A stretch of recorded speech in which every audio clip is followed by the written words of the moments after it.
Je dirais qu'il y a plus de confiance entre eux en ce moment, un petit peu plus de réalisme et de réussite.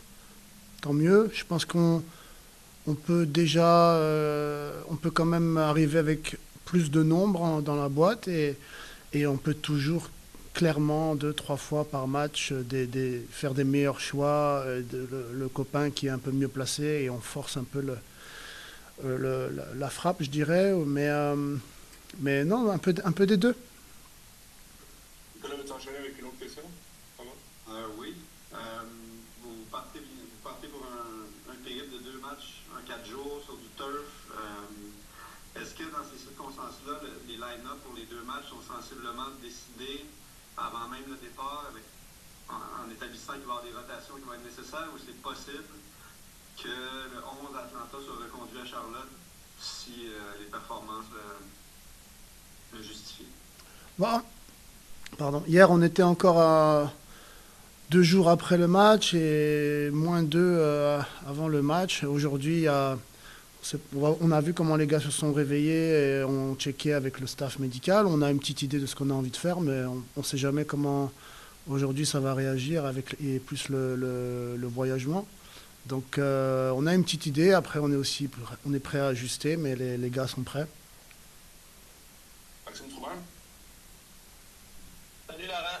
Salut. Dans les derniers matchs, tu nous as parlé d'avoir une mentalité attaque, attaque, attaque. On s'en va sur la route où ça a été un peu plus compliqué pour le club cette année. Puis le club a historiquement de la difficulté à Atlanta. Est-ce qu'on se pointe à Atlanta avec la même mentalité d'imposer notre style de jeu attaque, attaque, attaque, ou on doit modifier quelque chose vu qu'on est sur la route? Je sais pas si c'était mes mots. Je vais vérifier. Mais non, c'est cette idée de vouloir jouer vers l'avant. Après, je suis persuadé que c'est par ta menace de jouer vers l'avant, par la course, par les nombres et que tu défends moins. Ça ne veut pas dire attaquer n'importe comment et dans tous les sens. Et voilà, c'est toujours cette notion d'être dans le contrôle, mais de vouloir toujours aller vers l'avant et d'aller au but. Et pour éviter justement d'être trop dans une situation passive. Après, on connaît un peu le contexte d'Atlanta et on n'a rien à forcer, encore moins là-bas à l'extérieur. Donc on va essayer de trouver le juste milieu entre les deux. Simon Savard? Bonjour Laurent. Bonjour. Sens-tu que dans les derniers matchs que vous avez joués à domicile, en fait, l'équipe était très bonne, très bien jouée offensivement, défensivement. Sens-tu que vous êtes capable d'amener ça à l'étranger pour cette semaine dans la préparation, dans la façon dont vous pouvez avoir un résultat positif à l'étranger dans les 2 prochains matchs? Ouais, j'ai trouvé qu'on l'a emmené plusieurs fois. C'est juste qu'on a, je me rappelle de matchs de séquences à Seattle ou à Nashville ou à Columbus où on a fait de très belles choses. Après, il y a eu des matchs compliqués déjà dernièrement où compliqués dans le sens où on a concédé un peu trop rapidement et on s'est un petit peu effondré mentalement, entre guillemets. Mais la capacité à produire du jeu à l'extérieur, on l'a montré. C'est juste de garder notre sang-froid pour ne pas s'exposer et ne pas forcer les choses. Mais un peu des deux, ouais, encore une fois. Maxime?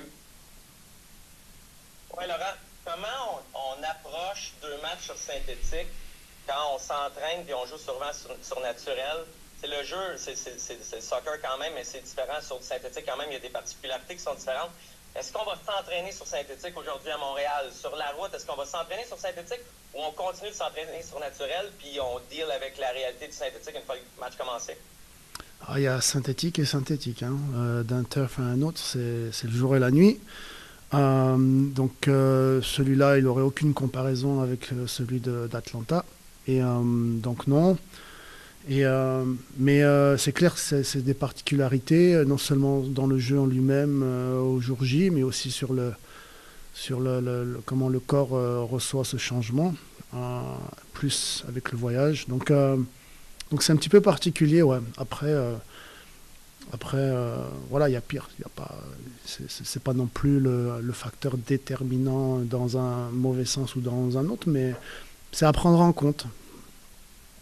Nicolas, à nouveau?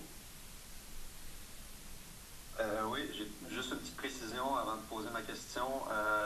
Comme l'équipe ne revient pas à Montréal entre les deux matchs, est-ce que vous apportez plus de gars sur le voyage? Est-ce que vous êtes en mesure de nous dire qui reste à Montréal et si la majorité du groupe va voyager? Il y a Lassie qui a un petit souci, Lapelainen qui a un petit souci à la cuisse, mais tout le monde est éligible. Parfait. J'en faisais mention à Joel tantôt. Atlanta reste sur 3 matchs nuls, mais dans chacun des matchs, ils sont revenus de l'arrière pour créer l'égalité à un certain point. C'est une équipe quand même qui a démontré de la résilience malgré ses difficultés récemment. Est-ce que c'est un point que vous avez remarqué, que vous allez demander à vos joueurs dont vous avez demandé à vos joueurs de se méfier d'une certaine façon? Non, très, très belle équipe avec un contexte chez eux pas facile à jouer. Hein. Clairement des belles individualités, surtout avec les 2 dernières acquisitions qu'ils ont fait. Mais bon, je dis tout le temps la même chose. Si nous, on est à notre niveau, dans un sens ou dans l'autre, on devrait être en capacité de faire des choses intéressantes aussi.